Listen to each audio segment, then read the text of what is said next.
14 अक्टूबर 1956, स्थान नागपुर दीक्षा भूमि। लाखों लोग इकट्ठे थे। मंच पर खड़े थे भारत के संविधान निर्माता B.R. अम्बेडकर।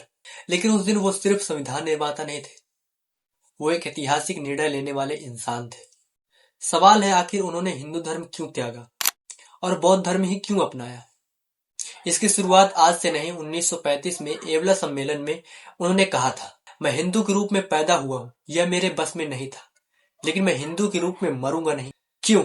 क्योंकि उनका मानना था कि हिंदू समाज की जाति व्यवस्था बराबरी को स्वीकार नहीं करती। उन्होंने अपनी प्रसिद्ध पुस्तक एनिहिलेशन ऑफ कास्ट में लिखा कि जाति प्रथा सामाजिक अन्याय की जड़ है। उनका आरोप धर्म के नाम पर बने उस सामाजिक ढांचे से था जो मनुष्य को जन्म से ऊंच नीच में बांट देता है।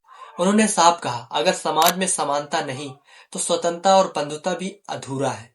उन्होंने कई धर्म का अध्ययन किया, इस्लाम धर्म, ईसाई धर्म और सिख धर्म, लेकिन अंत में उन्हें समाधान मिला बुद्ध के विचारों में। क्योंकि गौतम बुद्ध ने कहा, मनुष्य की पहचान उसके कर्म से है, जन्म से नहीं। बौद्ध धर्म में ईश्वरवादी भेदभाव नहीं है, बल्कि करुणा, तर्क और समानता पर जोर है। 14 अक्टूबर 1956 को उन्होंने लगभग 5 लाख अनुयायियों के साथ बौद्ध धर्म स्वीकार किया। यह सिर्फ धर्म परिवर्तन नहीं था, यह सामाजिक क्रांति थी।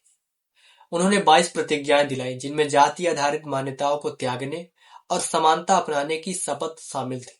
उनके लिए धर्म का मतलब था ऐसा मार्ग जो इंसान को आत्मसम्मान दे, बराबरी दे और तर्क की आजादी दे। उन्होंने हिंदू धर्म की आलोचना की, लेकिन उनका संघर्ष किसी व्यक्ति से नहीं था, वो उस व्यवस्था से था जिसे वो अन्यायपूर्ण मानते थे। और उसी दिन नागपुर की उस धरती पर सिर्फ एक धर्म परिवर्तन नहीं हुआ, बल्कि करोड़ों लोगों के आत्मसम्मान का पुनर्जन्म हुआ।